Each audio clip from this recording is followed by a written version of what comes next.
अस्सलाम वालेकुम नाजरीन, उम्मीद है आप लोग खैरियत से होंगे। नाजरीन, आज ज़रा क्विकली मैं सारी बातें करूंगा। एक तो बताएं पेट्रोल के हवाले से क्या बना। पेट्रोल की कीमतें फिर बढ़ गई हैं। बहुत सारे लोग जो हैं वो रात को पछताते रहे, वो लाइनों में भी लगे, कोई लाइनें छोड़ के चले गए और बाद में उन्हें बड़ा एक रिग्रेट भी हुआ कि हम पेट्रोल डलवा लेते। पेट्रोल की कीमतें और बढ़ी। अब जो है ना इस तरह लगता है कि जैसे कोई सर्विस बाटा वाले रेट हो गए हैं। 400 पे पेट्रोल भी चला गया है, 400 पे डीज़ल भी आ गया है। एक पॉजिटिव चीज़ ये है कि डीज़ल की कीमत जो है उन्होंने नहीं बढ़ने दी। और यानी कि तकरीबन दोनों एक स्टेज पर आ गया, नहीं तो डीज़ल जो है वो पेट्रोल से महंगा ही मिलता है। अब ये मामला कब तक चलेगा ये वक्त खुदा ही बताएगा। लेकिन या वक्त बताएगा। अभी कुछ कहा नहीं जा सकता। जंग के बादल अभी भी मंडला रहे हैं। उस हवाले से जो ख़बरें हैं वो ये है कि ईरान ने जंग बंदी के हवाले से मुज़ाकरा से मुतल्लिक नई तजावीज़ पाकिस्तान को भेज दी हैं। वो आगे हम अमेरिका को भेज रहे होंगे। लेकिन नाजरीन, कोई ऐसी जल्दी मुझे नज़र नहीं आ रही दोनों तरफ से मामलात को हल करने की। दोनों तरफ से अनाओं की भी जंग है।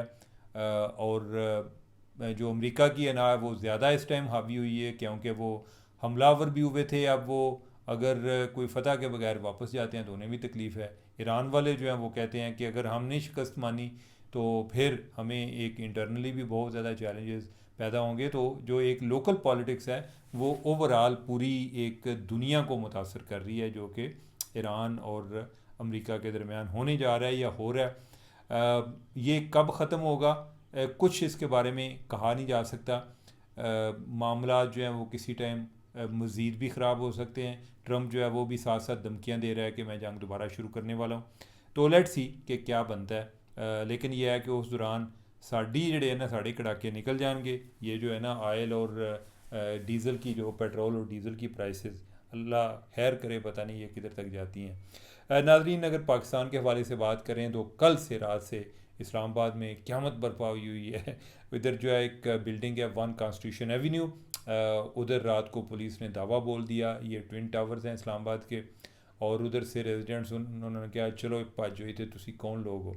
तो तब से एक काफ़ी इस पर मसला शुरू हुआ है। उन्होंने कहा जी कि हमारे पास अदालत के आर्डर हैं, उनके पास हैं या नहीं मुझे नहीं आइडिया कि उनके पास। लेकिन कई लोगों का ये दावा है जी कि वो सरकारी यानी सॉरी एक ज़ुबानी हुक्म हुआ था कि जिसमें अदालत ने अभी आर्डर किया, लेकिन कोई तहरीरी तौर पे कोई उनको हुक्मनामा नहीं थमाया था। लेकिन उन्होंने जाके उधर पुलिस पर अपनी खड़ी कर दी। उस पर काफ़ी जो रेजिडेंट्स हैं उनमें रिजेंटमेंट भी पैदा हुई।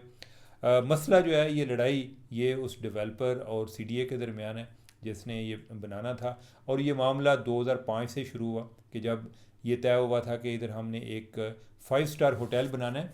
और एक कंपनी थी जिसने इस पर काम शुरू किया, BNP, मिसेस BNP, जो उसके ओनर हैं वो बड़े वेल कनेक्टेड हैं तमाम पार्टीज़ के साथ। और उन्होंने बहुत सारे लोगों को, जिसमें जो टॉप जजेज़ हैं उनके भी इधर अपार्टमेंट्स हैं। मैं ये नहीं कहता कि सब ने कोई फेवर के तौर पे लिए हों, क्वाइट लाइकली कि किसी ने पैसे भी अपने दिए होंगे। इमरान खान जो है उनका भी इधर अपार्टमेंट है, और जो कई लोग हैं इनके बड़े इन्फ्लुएंशियल लोग हैं उनके भी अपार्टमेंट्स हैं। कई लोगों ने इसको इन्वेस्टमेंट के तौर पे लिया। और फिर मामला ख़राब कैसे हुआ कि इनिशियली तो ये 5 स्टार होटल के लिए बिल्डिंग थी, अपार्टमेंट तक बात ये आ गई, उसने अपार्टमेंट बनाने शुरू कर दिए। सीडीए वाले सोए रहे। और तकरीबन कोई 2016 में जाके, यानी कि 2005 से मामला शुरू हुआ है, 2016 में जाके उनको होश आई कि जनाब इधर तो अपार्टमेंट बनना शुरू हो गए हैं। ये तो हमने तो कहा था कि इधर 5 स्टार होटल बनना है। उन्होंने लीज़ कैंसिल कर दी और मामला वो इस्लामाबाद हाई कोर्ट में गए। इस्लामाबाद हाई कोर्ट में जो BNP वाले हैं, जो कंपनी है, जो ओनर है वो भी गया। और फिर उन्होंने साथ जो ओनर्स हैं जो उसके जिन्होंने अपने कोई जिनके अपार्टमेंट्स लिए हुए थे वो भी उन्होंने भी अपने अपने वकील किए। ओवरऑल ये एलीट का टावर है। और वो उधर पहुंच गए। लेकिन अतर मनल्ला का एक वन रुकनी बेंच उन्होंने CDA के फ़ैसले को बरकरार रखा। उसके बाद ये मामला आगे सुप्रीम कोर्ट चला गया। सुप्रीम कोर्ट में कोई 2019 में साकब नसार ने फ़ैसला किया। उसने कहा कि ये इसको डिमॉलिश नहीं किया जा सकता। बहुत सारी जो अगर आप ये कहते हैं कि ग्रीन एरिया में ये इस तरह की एक्टिविटी हो रही है, तो बहुत सारी और भी बिल्डिंग्स ग्रीन एरिया में बनी हुई हैं, पार्क एरियाज़ में बनी हुई हैं, जिसको नेशनल पार्क करार दिया गया इस्लामाबाद का। तो इसको रहने दें, बाकी इनको कहें कि पैसे अदा करें। और साथ ही उन्होंने ख़ुद ही ये तय कर दिया कि आपने 17.5 अरब रुपए और अदा करने हैं। उनको किसी ने पूछा कि सर ये आपने कैसे फ़ैसला किया कि इन्होंने 17.5 अरब और अदा करने हैं मालिक ने CDA को? उन्होंने कहा कि मैं यानी कि ना मैंने ख्वाब में देखा है कि इतने पैसे हैं। और लिटरली ये मैं मजाक नहीं कर रहा, ये साकिब निसार ने ये बात की थी। और चीफ़ जस्टिस से फ़ारग होने से एक हफ़्ता पहले ये फ़ैसला सुनाया, शार्ट आर्डर दिया, कभी उस पर तहरीरी हुक्मनामा उन्होंने जारी नहीं किया, जो कि इस लिहाज से मुतनाज़ा भी रहा। खैर ये है कि मालिक पर भी आफरीन है कि वो इतना प्रोसेस को एग्जॉस्ट करते रहे, पैसे उसने भी नहीं दिए। उसके बाद जब ये मामला 2005 में उसने दिया 800 मिलियन और आप कह लें कि 80 करोड़। और उसके बाद फिर जब ये 2019 में जब मामला हुआ तो कहीं मेरे ख्याल 2021 में जाके उसने कोई 1 अरब 70 करोड़ रुपया और दिया, और फिर जो है उन्हें दिए। 2023 में जो CDA है उसने दोबारा से लीज़ कैंसिल कर दी और ये मामला फिर सुप्रीम कोर्ट के पास चला गया। सुप्रीम कोर्ट ने उस सारे अमल में उन्होंने फ़ैसला बरकरार रखा। और फिर यह है कि अभी कुछ उसकी इम्प्लीमेंटेशन के हवाले से कुछ इश्यूज़ थे, वो इस्लामाबाद हाई कोर्ट में आया और इस्लामाबाद हाई कोर्ट ने भी उसी को बरकरार रखा। अब यह है कि इस सारे अमल में जो मालिक है उसका रवैया तो कोई अच्छा नहीं है। प्रॉब्लम यह है कि वो लोग जिन्होंने अपार्टमेंट्स लिए हुए हैं, कई लोग जो हैं इस हवाले से डिसमिसिव भी हैं कि ये अमीर लोग हैं। अमीर से हम अंदाज़ा ये लगाते हैं कि बड़े करप्ट लोग हैं और इनके साथ ठीक हुआ है, लेकिन ये ज़रूरी नहीं है कि कोई सब लोगों ने कोई करप्शन के माल से पैसा बनाया हो। ज़रूरी नहीं है कि सब ने कोई एज आ फेवर जो है लिया हो। मैं कई लोगों को ज़ाती तौर पर जानता हूँ कि जो बड़ी उनकी हार्ड अर्नड मनी थी और उन्होंने अपनी तरफ से इन्वेस्टमेंट की। बल्कि मुझे इस लिहाज से भी रिग्रेट है, बल्कि मैंने 2021 में इस पर स्टोरी की थी और उसमें जो एक सुप्रीम कोर्ट का एक दोहरा म्यार है, कॉन्स्टिट्यूशन 1 एवेन्यू को उन्होंने प्रोटेक्ट किया था और नस्ला टावर को गिराने का हुक्म दिया था कराची में। तो ये इन दो फैसलों का मैंने मुआवजा किया था कि किस तरह ये इंसाफ का जो पलड़ा है वो किस तरफ झुक जाता है। लेकिन यह है कि उसके बाद मुझे याद पड़ता है कि किसी ने मुझे फ़ोन भी किया, मेरे कोई जानने वाले थे, उसने कहा जी कि मैंने आपकी स्टोरी भी देखी है, तो क्या ले लेना चाहिए या नहीं ले लेना चाहिए। मैंने कहा कि जितने अमीर लोगों ने इधर अपार्टमेंट्स लिए हुए हैं, मेरा नहीं ख्याल कि कभी इसके खिलाफ एक्शन होगा। और यही इस इस्लामाबाद की एक हकीकत है, और भी जगहों की भी है। कब्ज़े ग्रुप इधर बड़े चल रहे होते हैं और इस्लामाबाद में तो पता नहीं कितनी कुछ सोसाइटीज़ हैं, तकरीबन 100 के करीब सोसाइटी हैं जिनके पास अभी तक NOC नहीं है। तो इमेजिन कि क्या वो अल्टीमेटली यही होता है, कुछ जुर्माना अदा करके इस तरीके से एडजस्ट हो जाती हैं। तो ये एक जो एक सेफ कॉमन सेंस गैस है वो यही होता है जी कि ये चीज़ें जो है रेगुलराइज हो जाएंगी बेशक जुर्माने के बाद। तो मैंने भी कहा कि आप ले लो, हो सकता है कि मेरे पास पैसे होते मैं भी ले लेता, मेरे पास तो थे नहीं पैसे। तो अभी भी यानी कि मैंने देखा है कि कई ऐसे मैं लोगों को जानता हूँ कि जिनके जो यानी कि इसी तरह एक सरमायाकारी की नज़र से उन्होंने पैसे लगाए हुए थे। ये नहीं था कि कोई बड़े को हराम के पैसे थे उनके पास। तो मसला ये है कि ओवरऑल इसका मैसेज क्या जाता है। मैसेज उसमें ये भी जाता है कि आप जो है यानी कि आप या तो क्या CDA वाले जब ये बिल्डिंग बन रही थी क्या वो सोए हुए थे? इतनी देर से आपने लोगों को कभी वार्न किया और नहीं किया।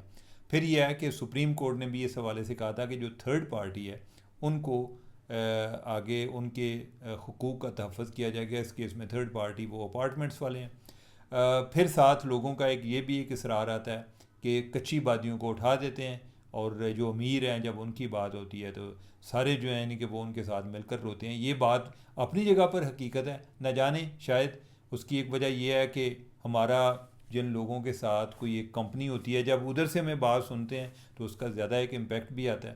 तो जो इन्होंने कच्ची आबादी जो है उसको भी पहले इस्लामाबाद से उठाया। अब उस वाले से भी कई नैरेटिव हैं। कई लोग ये हैं वो CDA वालों की बात सुने, वो कहते हैं जी कि इनको हमने पहले पैसे दिए थे, वो कह रहे थे जब आपने कोई डेवलपमेंट करनी होगी तो हमें उठा दें। लेकिन ये है कि वो जब एक दूसरे को देखते हैं तो फिर कोई मामला जो है वो एक गंभीर होते जाते हैं, पेचीदा होते जाते हैं। मेरी इस बारे में कोई मैं क्या करूं, यानी कि मैं ये है कि मैं इसको ये इस तरह से कह सकता हूं कि आप इस स्टोरी को किस पर्सपेक्टिव से देख रहे हैं। CDA का एक अपना पॉइंट है, लेकिन यह है कि CDA को अगर इस तरह से कोई एक कभी किसी जगह पे वो एक्शन ले लेते हैं, कभी नहीं ले लेते, तो उसमें उससे फिर एक तासुर ये मिलता है कि CDA इस पर कुछ नहीं करेगी। और पाकिस्तान के हवाले से तो ये है जी कि इतने पावरफुल लोग हैं, इनके ख़िलाफ़ कौन जाएगा, तो ये चीज़ें अल्टीमेटली रेगुलराइज हो जाएंगी। मेरा ये ख्याल है कि वो चाहे कच्ची बादी का मसला हो, चाहे ये इनका मसला हो, हर तो सूरतों में जो थर्ड पार्टी है या जो उधर बायर्स है जिनके पास कोई जिन्होंने उधर से कोई इन्वेस्टमेंट की हुई थी, उनके हकूक़ का तहफ़्फ़ुज़ करना चाहिए। इसमें गरीब और अमीर का मसला नहीं है, इसमें मसला इस हवाले से भी है कि इमेजिन कि कोई बंदा बाहर से इधर पाकिस्तान में इन्वेस्टमेंट करता है और उसको पता चलता है कि यार तो गवर्नमेंट ही बड़ी नगली है, या ये जो अदालतें हैं इनका कोई पता नहीं किस टाइम क्या फ़ैसला सुना दें। ये भी जो मामला है, कितनी देर से अदालतों में इधर उधर जो है वो शटल हो रहा था। तो लिहाजा मेरे ख्याल ओवरऑल गवर्नमेंट की साख के लिए भी ज़रूरी है कि इनका कोई एक जुडिशियस सलूशन तलाश किया जाए, जिससे एक अच्छा मैसेज जाए ओवरऑल जो प्रॉपर्टी राइट्स हैं लोगों के, उनको प्रोटेक्शन मिले। और जो इस तरह के लोग हैं जो कि वायलेशन करते हैं, होना तो ये चाहिए कि या तो उस बंदे को पकड़ें, उस मालिक को पकड़ें कि जो इनकी वायलेशन करता रहा है, और फिर उन CDA वालों को भी पकड़ें कि जिन्होंने उसको अलाउ किए रखा, और उन जजेस का भी एहतसाब होना चाहिए कि जिन्होंने वो डील देते रहे। तो ओवरऑल ये एक कॉम्प्लिकेटेड इशू भी है, तो इसका कोई एक मुनसिफाना एक हल तलाश होना चाहिए। इसका भी कच्ची बादी के हवाले से भी बेशक उधर आप कोई अपार्टमेंट बना लें, उन लोगों को उधर एडजस्ट करें, लेकिन इस तरीके से अगर आप डेवलपमेंट करेंगे कि लोगों को उठा उठा के कच्ची बादी से कि जी यानी कि वो डिस्प्लेस करते रहें, और आप कहें कि हम इधर जो है कोई खुशहाली के कोई नए को हिरन मीनार बना लेंगे, तो उससे कोई अच्छा मैसेज नहीं जाएगा। तो नाजरीन, आज के लिए इतना ही काफ़ी। मुझे दें इजाज़त। अल्लाह हाफिज़।